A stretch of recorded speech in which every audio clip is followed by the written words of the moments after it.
नमस्कार दोस्तों, स्वागत है आपका एनसीईआरटी क्लासेस पर। आज हम पढ़ेंगे अलंकार। अलंकार में इसके पहले वीडियो में हमने शब्दालंकार के बारे में बताया है, लेकिन आज आपको हम बताएंगे अर्थालंकार के बारे में। किसके बारे में? अर्थालंकार के बारे में। ठीक, तो चलिए अपने टॉपिक पे चलते हैं। इसे हम बहुत आसान एवं ट्रिकी माध्यम से आपको बताएंगे। अर्थालंकार जैसे कि ये बता रहा है, अर्था का मतलब ही होता है अर्थ के माध्यम से बताना, तो अर्थ के माध्यम से ये अलंकार होंगे। इनको हम लोग आइए आसान और ट्रिकी भाषा में समझते हैं। तो अर्थालंकार ऐसा अलंकार जहाँ पर अर्थ निकले। क्या निकले? अर्थ। जब अर्थ निकलेगा तो उससे जो चमत्कार उत्पन्न होगा वहाँ कौन अलंकार होगा? अर्थालंकार। तो जहाँ पर अर्थ से चमत्कार उत्पन्न हो वहाँ कौन अलंकार हो जाएगा? अर्थालंकार। अब आपको एक चीज़ बताएं, यहाँ पर 3 चीज़ें होती हैं। कौन कौन से? एक उपमेय, दूसरा उपमान और तीसरा होता है वाचक। उपमेय, उपमान और वाचक।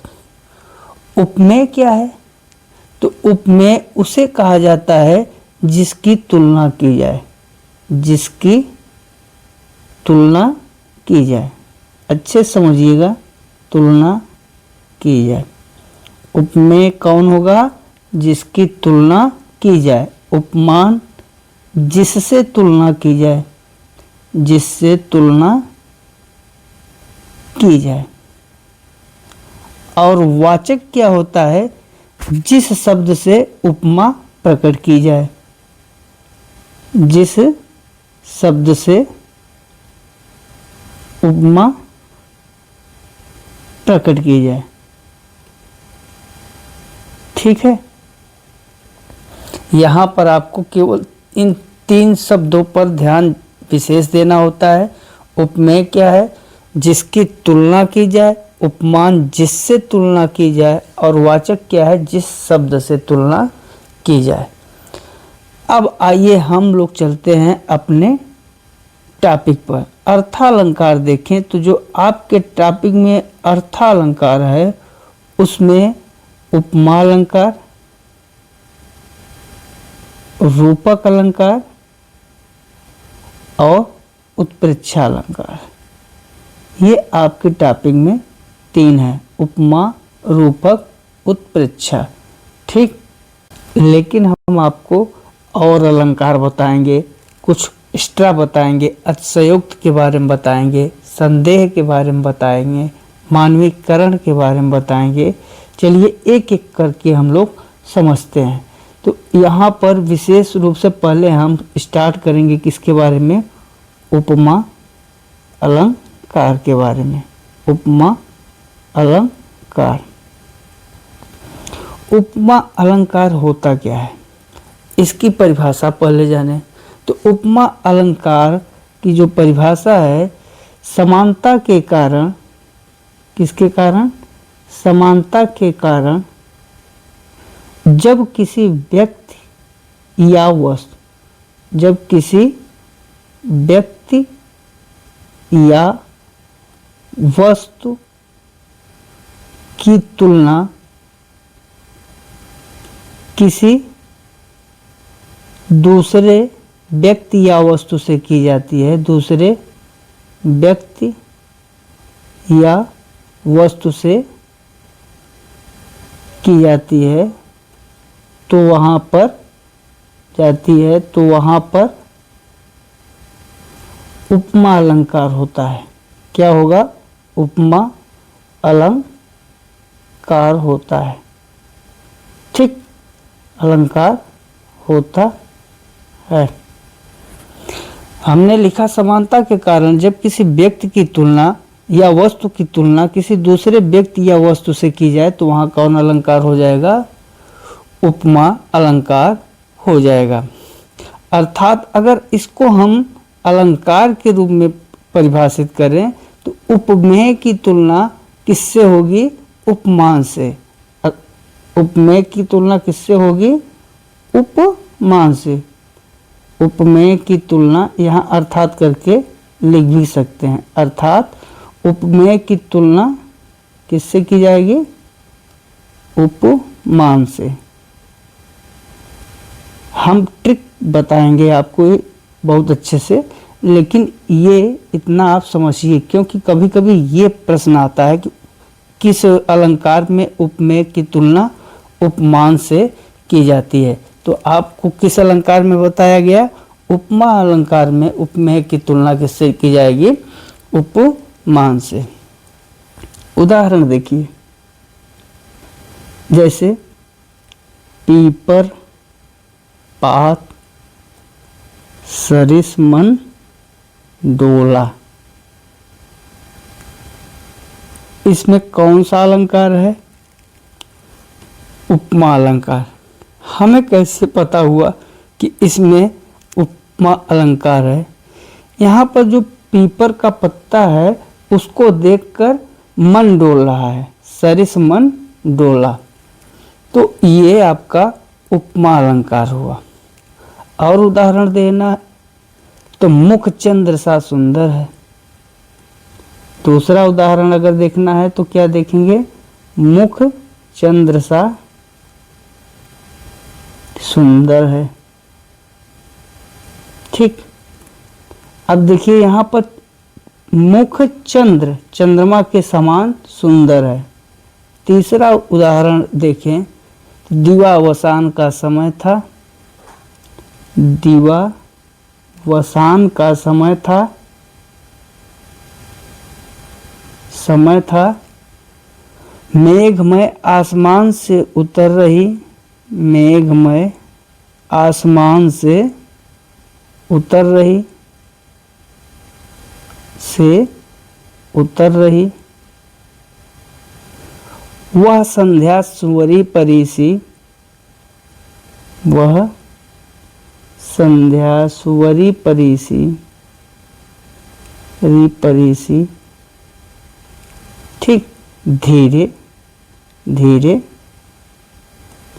अब देखिए यहाँ पर दिवावसान का समय था, मेघ में आसमान से, अब आसमान से उतर रही थी कौन? बादल।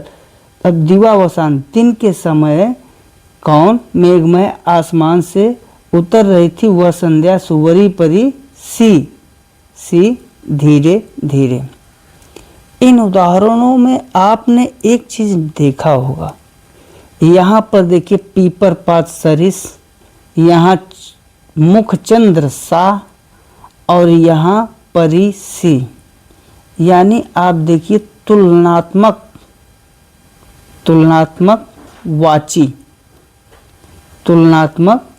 वाची शब्द जरूर आए हैं। आपने इसे देखा कि नहीं? यहाँ सी, यहाँ सा, यहाँ सरिस। तो हमारा जो उपमा अलंकार को पहचानने का ट्रिक है, ये तो हमने उदाहरण आपको बता दिया। अब आइए हम ट्रिक से जानें। हमारा जो ट्रिक है, ट्रिक क्या है? अगर आप उदाहरण को पढ़िए और पढ़ने में सरिस आ जाए, सदृश आ जाए, सा से सी के समान, सा से सी के समान, और कोई भी तुलनात्मक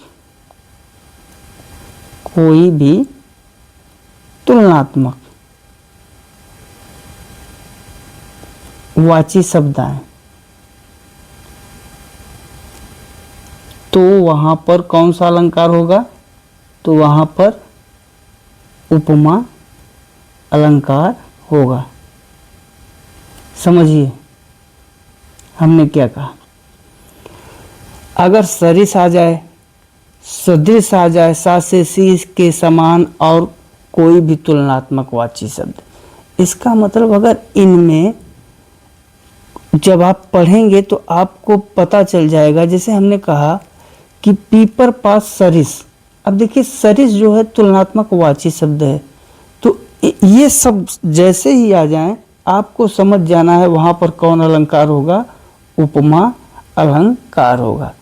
और हम जब प्रैक्टिस कराएंगे तो आपको और तुलनात्मक वाची शब्द बताएंगे। जितने ये तो हमने बता दिया, ज़्यादातर इन्हीं तुलनात्मक वाची से ही हमारा काम बन जाएगा। लेकिन और जब हम प्रैक्टिस कराएंगे तो वहाँ प्रश्नों में अगर कोई तुलनात्मक वाची शब्द आएगा या आप लोग समझेंगे, पहचान जाएंगे तो सही है, नहीं तो हम जब कराएंगे तो उसमें आपको दिखाएंगे, देखिए ये उपमा अलंकार तुलनात्मक वाची से ही हुआ है। ठीक, सरिस मन डोला।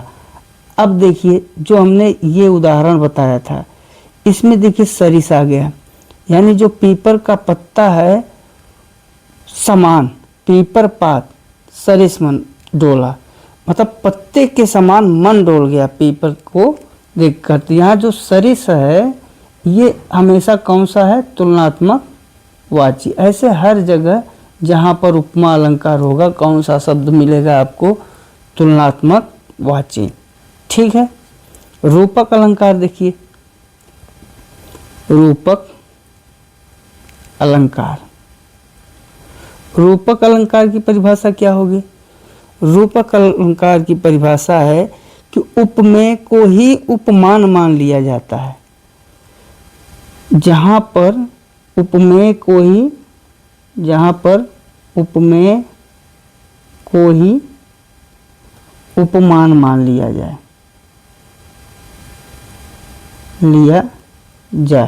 वहाँ रूपक अलंकार होता है। ठीक है, अभी तक आपने उपमा को देखा। उपमा में देखिए तो उपमेय और उपमान की क्या हो रही है, तुलना। और यहाँ पर देखिए रूपक में क्या है, उपमेय को ही उपमान मान लिया जाता है। ठीक, तो वहाँ पर कौन सा अलंकार हो जाएगा, रूपक अलंकार होगा। इसको समझिए, उपमेय और उपमान को मान लिया जाने का मतलब है कि भेद रहित आरोप हो। क्या हो, अर्थात भेद रहित आरोप हो। भेद रहित आरोप का मतलब, आरोप हो, इसका मतलब क्या होगा समझिए।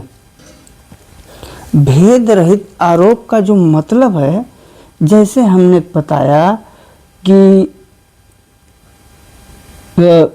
जैसे हमने कोई एक उदाहरण ले लें, पहले उदाहरण के तहत आपको बताएं तब ज़्यादा समझ में आएगा। हमने कहा कि मुख चंद्र है, मुख चंद्र है, बस इतने उदाहरण लीजिए। मुख क्या है, चंद्र है। अगर उपमा में देखिए तो यही उदाहरण था, मुख, मुख क्या है, मुख सा सुंदर, मुख चंद्र सा सुंदर, ऐसा करके था। कहाँ, उपमा में, मुख चंद्र सा, मुख चंद्र सा सुंदर। और रूपक में वही उदाहरण है, मुख चंद्र है। इसका मतलब क्या हुआ कि देखिए जब उपमा होगा तो उसमें तुलनात्मक वाची रहेगा, मतलब जो मुख है वो चंद्रमा के समान सुंदर है। लेकिन जब रूपक होगा तो वो तुलना नहीं करेगा, वही डायरेक्ट बोल देगा, एक तरीके से अतिशयोक्त कर देता है, मुख ही चंद्र है। समझिए इसको। ठीक है, तो यहाँ पर आपको ये देखना है कि एकदम कोई आरोप ही नहीं लगाना है। खूब अच्छे से समझिए। अगर यही उपमा अलंकार होता तो हम कह देते मुख चंद्र सा सुंदर, अब ये उपमा हो गया। लेकिन हमने कहा मुख ही चंद्र है, मतलब इसमें भेद रहित क्या कर दिया, आरोप। ठीक, भेद रहित क्या किया है, आरोप। खूब अच्छे से समझिए कि अगर उपमा होता तो उपमा को हम कह देते मुख चंद्र सा सुंदर, लेकिन रूपक में क्या है, रूपक में मुख ही चंद्र है। मतलब कोई मुख अगर उपमेय है और चंद्र उपमान है तो दोनों एक ही हैं, न कि तुलनात्मक है, समान है। समान नहीं है, समान अगर हो जाएगा तब कहाँ पहुँचेगा, उपमा में। मुख ही चंद्र है, दोनों उपमेय और उपमान दोनों क्या हैं, एक हैं। अब समझ में आया। आइए दूसरा उदाहरण देखें। चरण कमल बंदौ हरि राई। चरण कमल बंदौ हरि राई। चरण कैसा, कमल, चरण कमल बंदौ हरि राई। ठीक, जो हरि राई मतलब विष्णु, विष्णु प्रभु, जो भगवान विष्णु हैं, उनका चरण ही क्या है, कमल है। क्या है, कमल है। समझ में आ रहा है ना। चरण कमल बंदौ हरि राई, चरण ऐसा चरण जो कि कमल है, बंदौ हरि राई किसका, प्रभु विष्णु का। ठीक है, तो यहाँ पर खूब अच्छे से समझ में आ रहा है ना। और देखना हो तो देख लीजिए, पायो जी मैंने राम रतन धन पायो। ये भी क्या है, पायो जी मैंने राम रतन धन पायो। इसमें भी देखिए, पायो जी मैंने राम रतन, कैसा, राम रतन, कोई तुलनात्मक नहीं है, राम रतन धन पायो। कौन सा, रूपक। और हैं हम, जैसे उदाहरण बहुत से हैं, आपको प्रश्न में ही कराएंगे, इतने में आप समझ लीजिए। अभी इसको हम अच्छे से और बताएंगे, अलग से ट्रिक से कैसे आपको समझना है। अब आइए हम लोग जानते हैं उत्प्रेक्षा अलंकार के बारे में।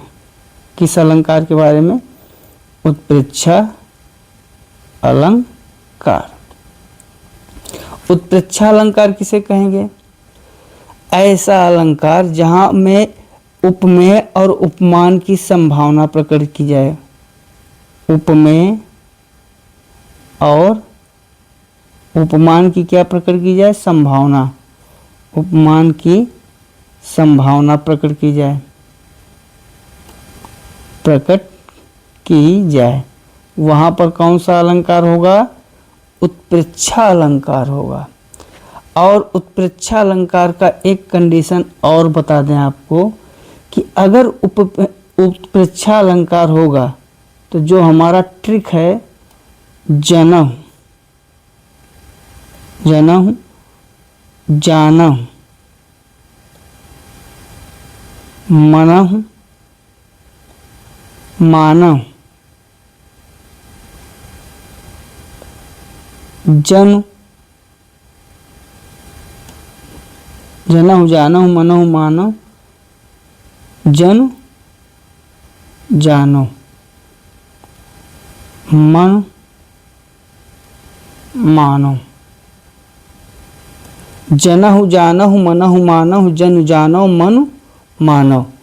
आप समझो उत्प्रेक्षा अलंकार रहेगा तो ये शब्द आपको जरूर मिलेंगे, जनहु जानहु मनहु मानहु जन जानो मन मानो। इसमें से एक शब्द आपको 100% श्योर है, मिलना ही है। ठीक, इस ट्रिक से आप उत्प्रेक्षा अलंकार का अगर कोई भी उदाहरण होगा उसमें जनहु जानहु मनहु मानहु जन जानो मन मानो ये शब्द 100% रहेंगे तो आप समझ जाइएगा उत्प्रेक्षा अलंकार है। उपमेय में उपमान की संभावना प्रकट की जाती है, जिसे अर्थ निकालना आ रहा है तो ठीक है, आप बता ले जाएंगे उत्प्रेक्षा है। लेकिन जिसे नहीं आ रहा है वो इस पर विशेष ध्यान न देकर इसको ध्यान दें, जनहु जानहु मनहु मानहु जन जानो मन मानो। अगर उत्प्रेक्षा अलंकार है तो ये शब्द 100% मिलेंगे। आइए उदाहरण दिखाएं फिर आपको बताएं। उदाहरण देखिए, अगर उदाहरण में देखिए तो हम आपको बहुत छोटा सा बात बता रहे हैं। इस कान मानो क्रोध से तन कांपने उनका लगा। सोचिए, आया ना? इस कान मानो क्रोध से, इस कान मानो क्रोध से, अब इतने से ही आप समझ गए।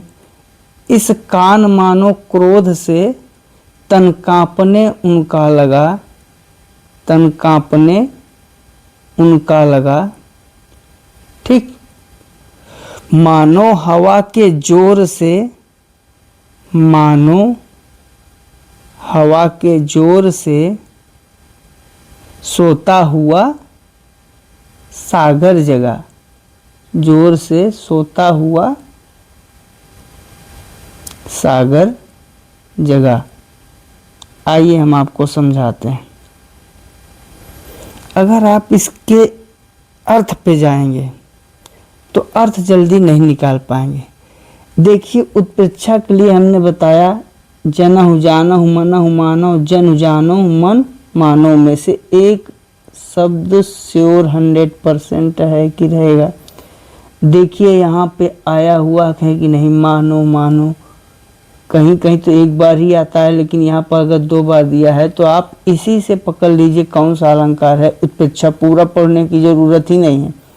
इस कान क्रोध से दुनिया भर का पढ़ने की जरूरत नहीं है। अगर मानो आ गया, इसका मतलब कौन सा अलंकार हो जाएगा? उत्प्रेक्षा।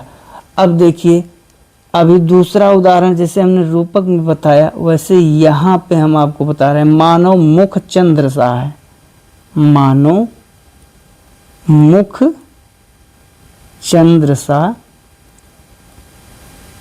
है। अब देखिए, पूरा पढ़ने की इतना जरूरत ही नहीं है, केवल मानो देख लिया, समझ गए कौन सा अलंकार? उत्प्रेक्षा अलंकार। अब आपको इसी का हम दिखा रहे हैं, तीनों को अभी बाद में दिखाएंगे। पहले इसका उदाहरण देख लीजिए, और देखना हो उदाहरण देख लीजिए। एक बहुत इम्पॉर्टेंट है जो बहुत बार पूछा है। कौन सा? सोहत ओढ़े पीत पट। इसको आप लोग 7, 8, 9 में ही पढ़े होंगे। सोहत ओढ़े पीत पट, सोहत ओढ़े पीत पट, पीत पट श्याम सलोने गात। पढ़े हैं कि नहीं? श्याम सलोने गात। मनहु मनहु नीलमणि शैल पर, याद करिए, मनहु नीलमणि शैल पर आतप परयो प्रभात। आतप परयो, आतप परयो, आतप परयो प्रभात। ठीक, अब यहाँ आप लोग समझिए। अब देखिए, सोहत ओढ़े पीत पटु पटु श्याम सलोने गात। मनहु, देखिए मनहु आया ना। अब मनहु से ही आप समझ जाइए, मनहु जो शब्द है इससे ही समझ जाइए। पूरा पढ़ने की जरूरत ही नहीं है, केवल मनहु से समझ जाइए कौन सा अलंकार होगा? उत्प्रेक्षा अलंकार। आइए तीनों को हम एक ट्रिक के रूप में बताते हैं, जो आप लोग समझ के आराम से करिएगा।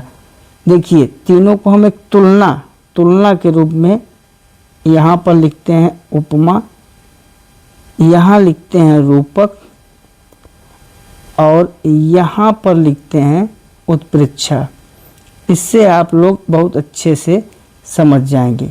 उदाहरण तीनों का एक रहेगा, अंतर आपको दिखाना है। यहाँ पे हमने क्या कहा था? यहाँ हमने कहा था सरिस,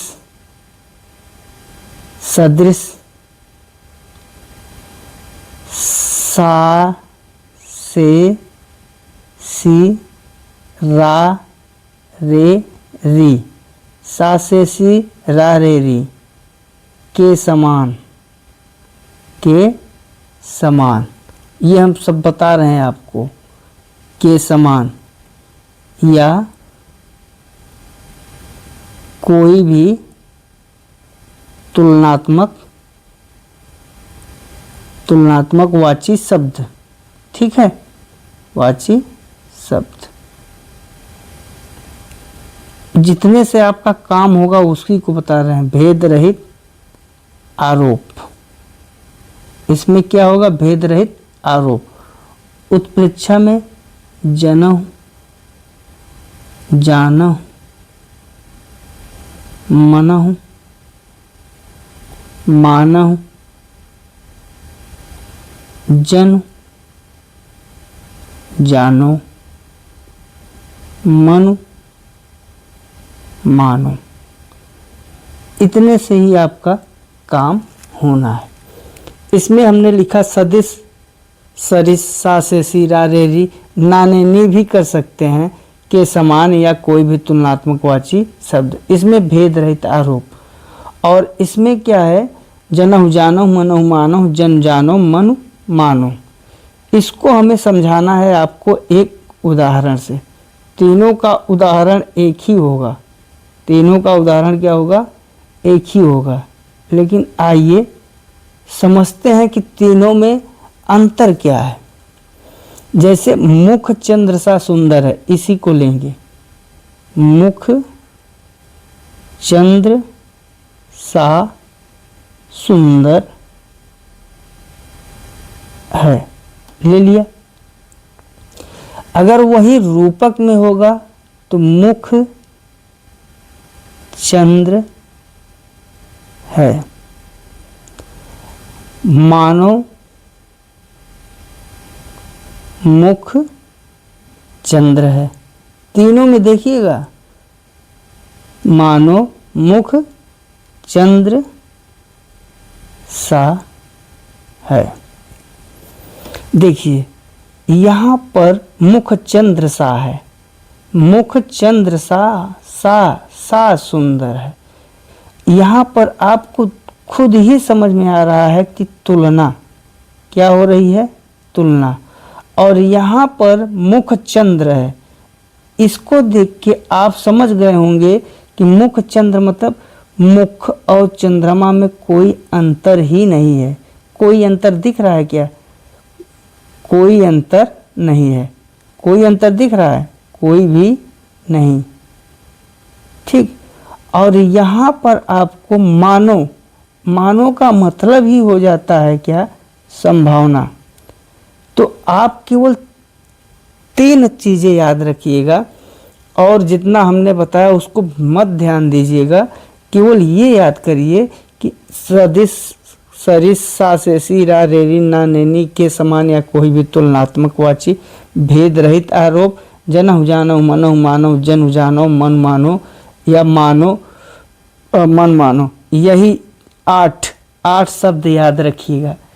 अगर इनके बावजूद भी आपको नहीं निकल रहा है तब उसके अर्थ पे जाइएगा, क्या ये तुलना जैसा बता रहा है या कोई भी अंतर नहीं बता रहा है, जैसे मुख और चंद्र में कोई अंतर नहीं दिख रहा है, या फिर संभावना प्रकट की जाती है। जब उत्प्रेक्षा होगा तो वहाँ संभावना प्रकट की जाएगी, उपमा होगा तो तुलना प्रकट की जाएगी, उत्प्रेक्षा में क्या हो की जाएगी, संभावना प्रकट होगी। और जब रूपक होगा तो इस पर भेद रहित आरोप, मतलब दोनों एक ही चीज होंगी जिसकी भी बात करेगा। जैसे यहाँ मुख और चंद्रमा की बात कर रहा है तो मुख और चंद्रमा दोनों एक ही हैं, कोई न तो मुख अलग है और न ही चंद्र, एकदम आरोप, मुख के ही ऊपर क्या है, चंद्रमा है। तो तीनों में अंतर आपने समझा ना, यही तीनों में मुख्य अंतर है। ठीक है साथियों, इसके आगे अलंकार के बारे में हम अगले वीडियो में बताएंगे। आप थोड़ा थोड़ा समझिए, लेकिन जो समझिए वो जीवन में भूलिए मत। अगर आप भूल गए तो हमारे पढ़ाने का मतलब ही जीरो। अगर आप थोड़ा सा भी सीख गए हमारे वीडियो को देखकर तो हमें समझ लीजिए इतनी खुशी होगी, इतनी खुशी होगी कि हमारा पढ़ाने का उद्देश्य ही सफल है। ठीक, तो साथियों आज अर्थालंकार में उपमा, रूपक, उत्प्रेक्षा को हमने ट्रिक और बेसिक दोनों माध्यम से बताया। इसको हम आशा करते हैं आप लोग अच्छे से समझ गए होंगे। अगर वीडियो पसंद आए तो उसे लाइक, शेयर और कमेंट ज़रूर करा करें। इससे हमें क्या होता है कि थोड़ा मोटिवेट होते हैं, वीडियो बनाने का मन और अच्छे से करने लगता है, और चैनल को सब्सक्राइब कर लें, जिससे हमारा जो मोटिवेशन है वो और बढ़े, हम और वीडियो बनाएं और अच्छे से वीडियो बनाने की कोशिश करें। तो साथियों इतना ज़रूर करें, शेयर करें, कमेंट करें, लाइक करें और हमारे मनोबल को बढ़ाते रहें। तब तक के लिए जय हिंद, जय भारत।